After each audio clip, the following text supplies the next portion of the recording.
I'm ChosenArchitect, and this is Stoneblock 4.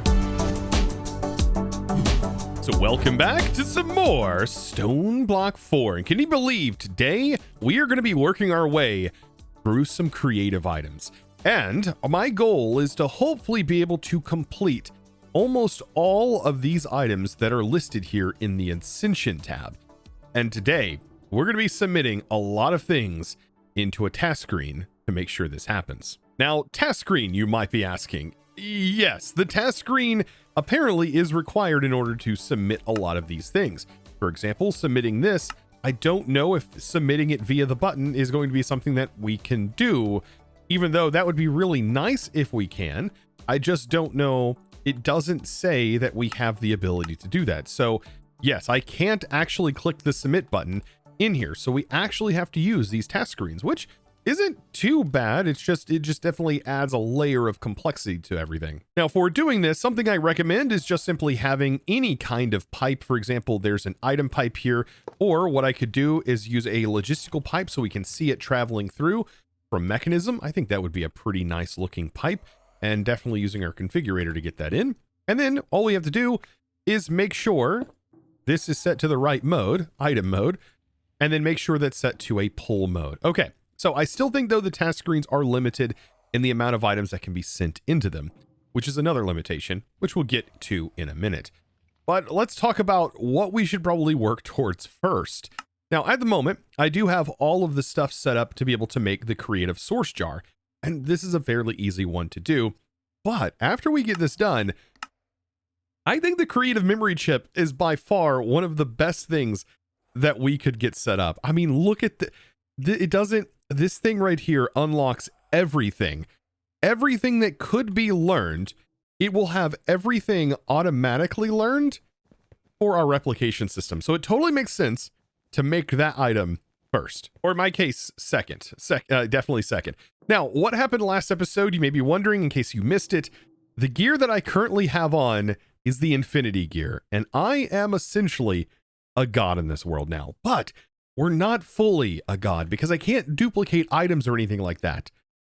But not until we get to the World Shaper, that is. Because I believe at that point, that thing can duplicate items, if I remember correctly. So it would be kind of awesome to be able to get this thing. But there are several tasks that we're going to have to get through before we can even do that. And I think stuff like this is really fun and gives a level of dimension to the end game, besides just crafting all of these creative items. We might actually have a use for some of these items and or the gear that I'm currently wearing. So you know what? Let's go ahead and get this started. Let's make the first thing in the list, which is the source jar. So we need all of these essences, and to be able to make those essences over here, I have been just sending over a short period of time, actually, these source gems into the imbuement chambers with their specific essences assigned based on the items that are inside of the platforms. And all 4 of these have been running. They're all producing different ones and just going into my system. And so if we just search essences, we can now see all of the individual essences that we have been making so far. And there's quite a few of them. So now I can toss these in, and look at that. We now have 100 that just got submitted and was just completed there. And I can take all of my essences now and move on to the next type. And the way we do this is we go into it, we click it, and then we have to click on here, and notice there's our next, one of our next essences, and we just hit apply, and then we just need to find that essence, drop in the essence, let it complete until we have all of those finished. I know it's tedious. I would prefer to submit it via the actual screen, but for right now, this will get the job done. And I think this is this way because there was kind of a bug, just a weird bug with maybe manually submitting it. That would be my only reason, or only thinking of why we have to submit it this way. And there we go for that one. And so we are almost done. I just got to get the water essence, which is the last one in the list. And that should be everything except for source gem blocks, which is technically the last thing in here. So we can search source, and there's the source gems. And let's see how many source gem blocks we have. Oh, we have more than enough. Beautiful. I'm going to take all of those, toss them in, and voila, that is done. And now we can receive our creative source tank. And this is going to be tapped immediately into our current setup. So instead of getting it from our mob farm, which we are currently getting, what I'll do is I will just take the place of this. I'll just break this, place in the source jar here, and now our AE system can pull unlimited amounts of source from this, and we can feed that anywhere we want. This is great, because we are storing source, remember, in our AE system. And so what this will allow us to do is to upgrade our system, our export buses here. And if we go into our R's, we can go ahead and hit A on this, and it's going to pin this wrap stack, and then we can just drag that into our export bus. And now this is filling up with source, and I can go ahead and use a memory card to copy that setting and paste that. And so I can just paste this into all of these, and we are going to be producing a lot more essence a lot quicker now. And why would we want that? I mean, I don't know. I mean, we've done just about everything, and there's not a whole lot of R's that I really wanted to do in this pack, but we at least have this, and this is a good use case here. There is a lot of uses for all of these essences, by the way, and it is definitely used in a lot of the progression of the mod. So having as much of it as possible would be a good idea. And this is probably one of the best ways to make it. And interesting. It looks like for submitting, that may be why, you can resubmit again. And whenever you resubmit more of these items, you can get another one. So this is just a way of constantly repeating this process over and over again to produce as many of these creative items as you would want. Now let's take a look over here. Okay, so we are going to need all of these individual singularities that are of different things. And I think I have a way of handling this. So we are going to need a memory chip, but copper singularities, all of these random singularities, I think we can do this with a compressor. And do I have an extra compressor? I just so happen to have another one. I've got an idea here. Okay, so over on this side, I will run up a cable. We'll have another compressor set up very similar to this. However, this is just going to use a pattern provider. Oh yeah. We're definitely going to have a pattern provider on this, and the pattern provider should be able to automatically send the correct ingredients into this, and we can tick accelerate this. So we can just request all of them with AE and then tick accelerate it, and it will make it instantly. Let's just take a look at this real quick. Just like we were doing before, we'll set the value for a crafting pattern. It needs 400 blocks in order to make this, so we'll have that set aside. Iron the exact same way. We'll just define 400 in order to make one, and we'll keep doing this for all of these ingredients. Now we already have a copper singularity because I used that to test originally, but we can go in here and we'll say, okay, I need an iron singularity. I'll get that started. A gold singularity, we can get that started. Red stone singularity, and also a red matter singularity. So we'll start all of those, just need one of them. And like I said, we can tick accelerate this. And by doing this, it makes them incredibly fast. Like we are literally just waiting on the importer to finish. All of them are now done. Now we also need some replica ore. So over here, I'm just replicating a whole bunch of replica ore. You got to love that this is even possible. And yeah, 2,000 of those is what's needed here. What I'm going to do is just start submitting it bit by bit. Yes, 64 items at a time, it appears.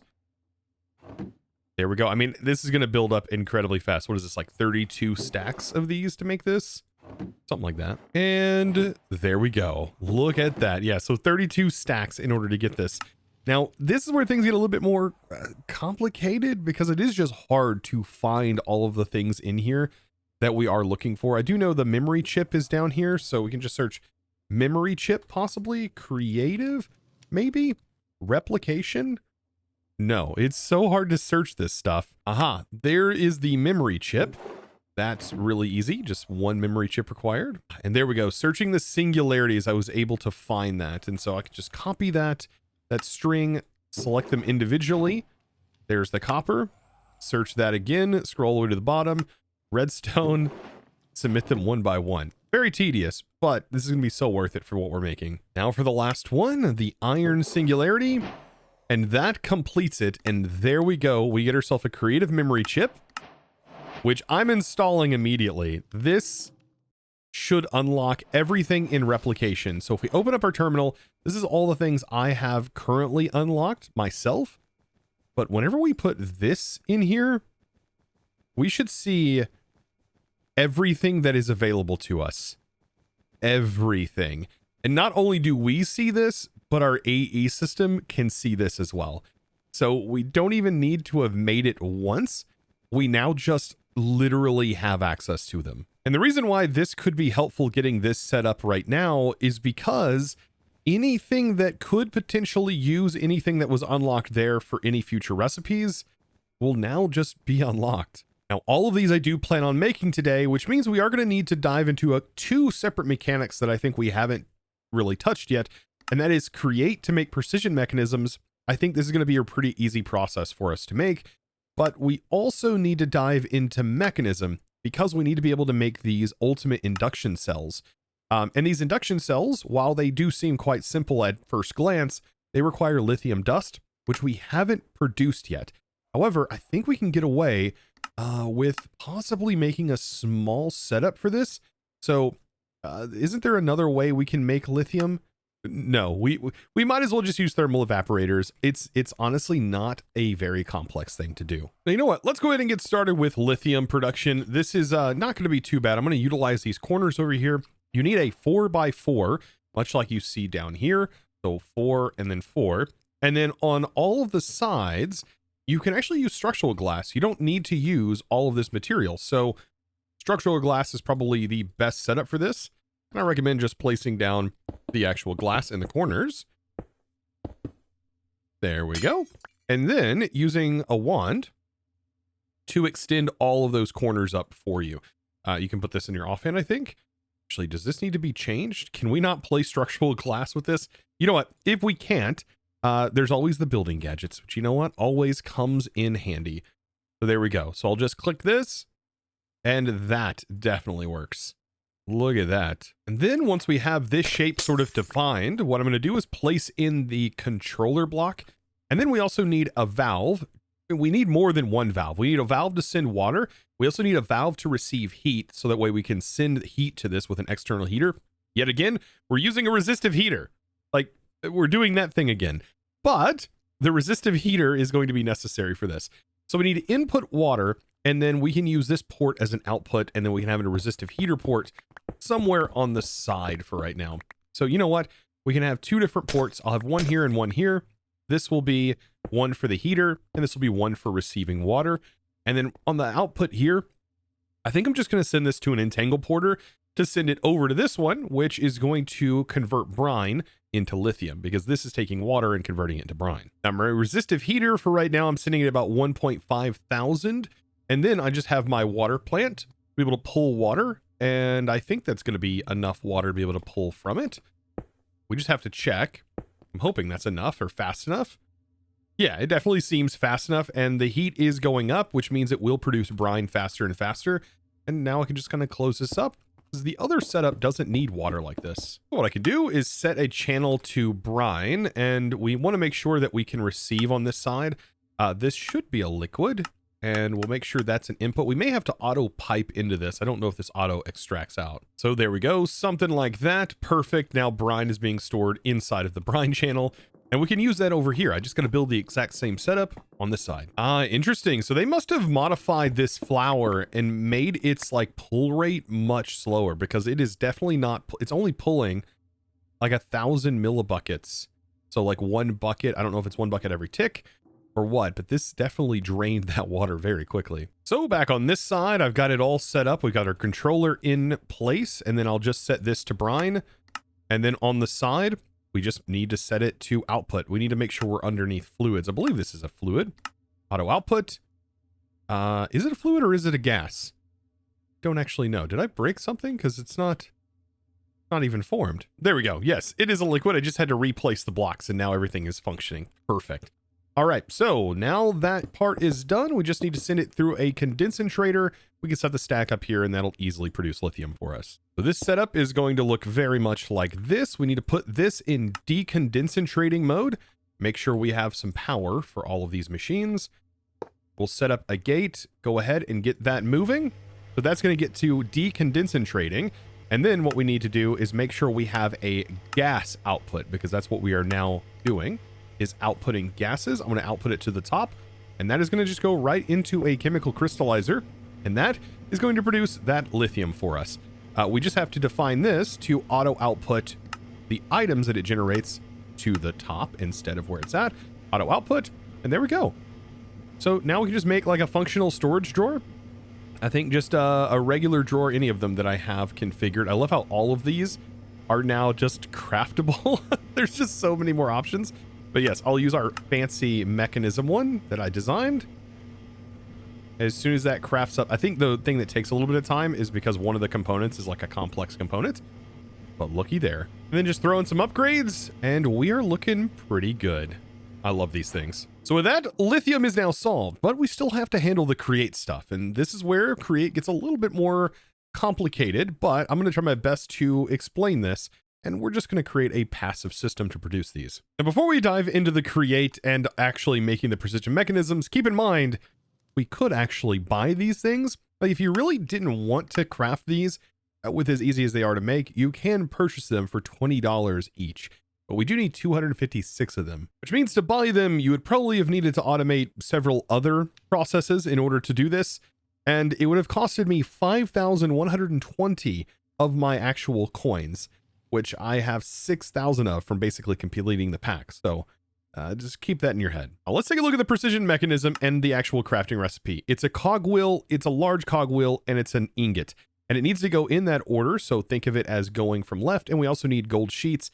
And it does this 5 times and then produces a mechanism at an 80% chance. So this is something you do want passively running until you hit that number. And the best way to do that is by having a belt that just loops the item over and over again and then spits out the product, whether that is a fully finished one or one that is just a broken item. So in the back, I mean, we'll just take a crafting card, making sure we can keep these in supply. Also make sure to send them with some upgrades so it crafts them fast enough, and put them in this particular order here. And I already have these things craftable, so that should be perfectly fine. Also want to make sure I think nuggets are craftable in my setup, but there we go. All of these now have items and we know it's working beautifully. So now for the complex logistics, we are going to use a threshold switch to detect the item vault, and an item vault allows us to loop these items around. And we basically need to say, I think with its default settings, we just basically need to say, hey, if you have so many items in here, you kind of need to send a redstone signal. So in this particular setup here, it's basically saying when there's 128 or above items, be sure to do this. But I'm going to lower this down to a bit more. I'm going to say if there are more than 9 items in here, don't accept any more. And then don't allow any more through until there's maybe like 2 items that are inside of the vault. And so what we can do is have a brass funnel that is sending items out. And we can actually set this to only send 1 at a time, which is going to be really nice.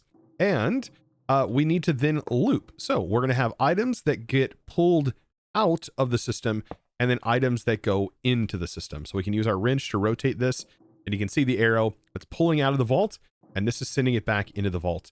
Now we're going to set up some configurations for these, as this is actually the filter slot. But our goal right now is just to make sure that these items loop around until they're done and then they get spit out. But we can do our first set first before we even set filters, and I kind of want to show that. But we do need to get this powered. I mean, this is basically the entire setup. But of course, we do need one other thing, and this is our receiving end. This is when everything is done, it's going to pass through and end up in this barrel, which we can just import back into our applied Energistics system. So let's hook this up with some stress. Very easy stress, by the way. I love these motors. One of my favorite things. And this is going the wrong way. So to change the direction, we go up with it. And now our belt is going from left to right, which is what we want. Now I do need to get power into the deployers, and that's not going to be too hard either. We can use chain drives, and these actually don't matter what direction they're going. So you can kind of set them to go any way you want. Let's just make sure we have all of the ingredients. We can make a couple more of these. And I'm going to route this up like so, just like this. And this last one, what we can do is we can convert this and then just carry it, just basically bridge that over. So something like this, right? Just to make it as easy as possible to understand. There we go. Rotate that. And then we'll carry the power into it with a shaft. Now all of these are running and ready to rock and roll. So for right now, let's just drop in one gold sheet. And we just want to let this run. And it looked like it did complete, which is perfect. And so we just pull that off. And now we can actually create ourselves a filter on this particular one. Because what we want to do is we want to blacklist this from going back into the system. And by doing this, we will allow anything else that is also not this to go through, or at least we should be able to allow it to go through. Or actually, it doesn't need to be the completed version. We actually need an incomplete version of any tier. So perfect. Of any of these different tiers, try to pick it up when it's in its incomplete. Then we can place it on here. And now we should be good to go, because now this is an allow list. So by default, it's on the allow mode. And that means anything else can pass through, including these, because whenever they are complete like this, you notice it doesn't actually loop around. Okay, so now I can just throw in some gold sheets, and we're going to notice this is just going to start working and doing everything as we would hoped. And we should just start building up some mechanisms in here. And the reason we put this threshold locking system over here was to make sure that it locks this up if there are too many items in the vault, because that can also cause a problem. So this will prevent that from locking up by not sending any more sheets into the system. And here we go. There's our 256. We can just toss them in, just let it continue running, and we should end up with 256 precision mechanisms back on the other side. At least I would hope. Yeah, hope, because the electric motor can apparently be shut off with redstone, and I didn't know that. How goofy. Okay.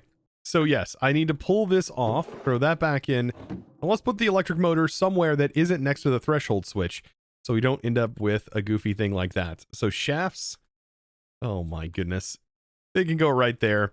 That's fine. Honestly, we can power it from the back. It nowhere matters. We just need to place it up here, get the same rotation speed, and turn it back on. Make sure we don't change the rotation. Beautiful. That's what I want to see. Now, I almost forgot. I did put 256 in here, but assume that 80% of that is going to end up being scrapped. So I am going to throw a few extra sheets in here just to make sure we hit that amount. Now, some other things I'm going to need looks like the Ender Dragon data model, which is apparently considered a creative item. Very interesting. 4 dragon heads. I mean, we have everything needed for here. I even have the leftover infused dragon's breath for this. 100 eggs. Like, that's pretty straightforward. Now the dragon heads, we do need 4 of those. These are, I believe, they are just something that just gets replicated. Oh, I love this. We already have a dragon egg head though, so we didn't even need to do this craft. We just simply replicate a few of those heads, and we have our infused dragon's breath. So I'm just going to go through here and start submitting. Dragon head. There we go. Throw those in, and we're on our way. Last of them being the dragon eggs. And we'll submit that. I don't want to over submit. We'll throw those in. And there's our 100. And look at that. Nice. Now we have a dragon model. Now the infinity power card is kind of interesting. This is for modular force fields. I don't see myself really using this too much, but it is something that we do have to make. We have to make every single one of these, as they are required for this quest here. So this is something that's on the list, and we need basically everything we already have. I recommend just taking these, placing them in. I mean, it's just one blank card, and then we get 9 each on a craft of those. And then the insulated wire is probably one of the weirdest things. But thankfully, all of the industrial hemp, we have that constantly being produced from all of our cloches. And the Fortron infused singularities, I have way more than 16 of these built up. But here we are with the induction cell, and this is like why we ended up setting up that lithium production, because I will need to progress through this in order to make that. And these are just a whole bunch of individual crafts that need to take place. Just in case you were wondering what the numbers are, yeah, it's quite a bit. 256 lithium in order to make all of this. Several different replication tasks. I bet that replication room is going to be very interesting, though. Yes, look at all those things it's crafting. Even for the insulated MV coil, it's something that can be replicated. I love this. Even the focus matrix, all of these things are replicatable. So off we go with even more of these things being put in. And so the last item being the induction cell there. Beautiful. Another one bites the dust. Now for the just dire things, it looks pretty straightforward until you end up getting to the portal fluid bucket. To be able to make portal fluid, well, we actually have to go to the end, I believe, to do this conversion. Thankfully, the unstable version we can make in the reaction chamber. That's pretty straightforward. But we are going to need to go to the end ring, I think, to be able to do this. So with all 4 of those buckets made up, we'll just place it in the end ring, and I'm really hoping this functions. At least should. It definitely should work in here. All right, so let's go ahead and click that. Yes, there it goes. It does the conversion, and we can speed that up and make that happen instantly. We only need 4 buckets anyways for this. So Paradox Mixer, Voila. And the last thing we need is just a bunch of these echoing buds.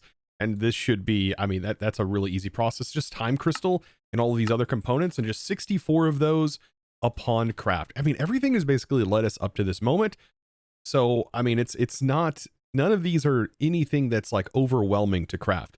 So 64, there we go. And that'll be made up. And there's our next part done. And so stabilizer, like that, paradox mixer, and echoing budding time blocks. And with that, we got ourselves creative goo. I don't think I've ever used before. I mean, I wonder, is this stuff just instantly fast? It says use a wrench. I don't know if we use the one from Just Dire. I mean, probably the ferrite wrench, I would assume. And we use this to convert its state to on. There it is, it's on, and then like anything that can be converted, I'm assuming will just convert instantly. For example, like a platinum block, oh my gosh, it turns instantly into mithril. What? That's fantastic. Oh my goodness, if only we had it sooner. Next on the list is the chronometer. Chronometer has a lot of interesting things in here. Time still is really easy to make. Everything should be made quite easily. Like 32 of these processors, we already have them available to us. And the batteries, we need 32 of them, but they don't stack. So that is unfortunate. So we will have to take those batteries and toss them in one by one. Yep, these things right here. Throw them in. But there's the batteries, and then the chronometer itself, then the 1,000 times steel that's needed for this. Oh boy, just 500 Fortron, 32 energy processors, and that one is now done. And then last but not least, we've got our control circuits. Toss those bad boys in, and voila, we now have the Chronotron, the creative Chronotron. Unsure how this works, but it's infinite. So I guess it takes the ability of this one and sort of replaces it. And we can still use our TIMPAD, right? Yes, it doesn't really require a battery anymore. It kind of saves us up a space, right? We won't even need this. So now we only have 2 more left, and this one is just going to cost us some money. We need to go buy these things, and it wants us to make a charm of luck, I think. And so from the quartermaster, we are going to need to buy 10 regular chance cubes, which I think I still have some chance cubes because you can get these. And then from the fabricator, we're going to need, I think it was 5 of the giant ones. At least I think that's what the quest said, right? 5 of those. And then we need chance isohedrons. That's coming from the catalyst. Where are your isohedrons, catalyst? There you are. 5 of those bad boys. Also, by the way, even though it says infinite chronotron, it's technically not because I can't go home. I need a battery for some reason. What? Yeah, there we go. After putting the battery back in, it works. Weird. Now, I definitely shouldn't have gone home yet because the enchanter actually sells us potions of luck. So yeah, I'll just buy 3 of those instead of brewing them up. And so I can take those potions of luck and we'll just toss those in here to make the luck charm. So the chance cubes go in, and then the giant chance cubes, then the isohedrons, and finally the luck charm. And that is now completed, and we get a creative chance pendant. And I'm not quite sure what the chance pendant allows you to do. I mean, does it tell you? The creative chance pendant will allow you to set the luck of a chance cube once placed into the pendant. Ah, so it opens up. Ooh, and you can set the luck value. That seems kind of powerful. But you still can't set what the effect is. That would be even more powerful, I think. Because then you can choose where you want to spawn in a village. Especially with those giant chance cubes. Yeah, you could just completely spawn a village in your base. Don't ask me how I know. Yeah. Now this next one is going to require an ultimate toggleable laser. The funny thing is this is all done with replication. So I didn't even have to make any patterns for it. Just simply have it due to the replication. And then we're also going to need ignium, which I have already farmed up enough of that, thankfully. The refined obsidian, some steel, and also a completely filled storage, power storage, ultimate energy cube, which honestly fills instantaneously when you put a point on it if you have power like I do. So let's send it that toggleable laser. 512 of that refined obsidian goodness, 256 of the steel mechanical components, 12 ignium ingots, and then an ultimate energy cube coming right up. And that right there should be, I believe, our last task minus the create stuff, which we just have to submit. And there is a creative toggleable laser, which I still could not quite sure what this does 100 fully. highly concentrated light that we switch on and off. Maybe it's just like an unlimited power source for igniting the fission reactor or the fusion reactor. For the creative motor, we just need the electric motor, 12 redstone singularities, and then 256, which is 4 stacks of the precision mechanisms, which we now have plenty of. And that right there is all of the motors complete. And now Ascension Tier 2 has been completed, and it allows us to move on. So we've essentially completed Ascension Tier 2 Transcendence. There we go. And we now have a creative motor. That's absurd. And we can make more of these motors if we want, by the way. And there we go. An unlimited stress source. All of this. Now that we've made these, moving on to the next stuff is going to be a lot of fun. But I think that's going to have to wait until the next episode, because there's still several more fun tasks that we get to take part in to be able to complete those chapters. And I hope you guys are ready for those episodes. And if you enjoyed today's episode, be sure to click that subscribe button if you haven't already, and well, give this video, guys, a huge thumbs up. With that being said, it's now time for me to thank the amazing supporter of today's episode. And that amazing thanks is going to go out to Carlopex. Thank you so much for your amazing support and choosing to support me over on the Discord by becoming a Discord premium member and just supporting my content in one of the best ways possible. You absolute boss. Thank you so very much. And guys, I appreciate you spending time with me throughout this playthrough, and hopefully I've lived up to your expectations. And of course, as always, I'll see you in the next one. Thanks for watching.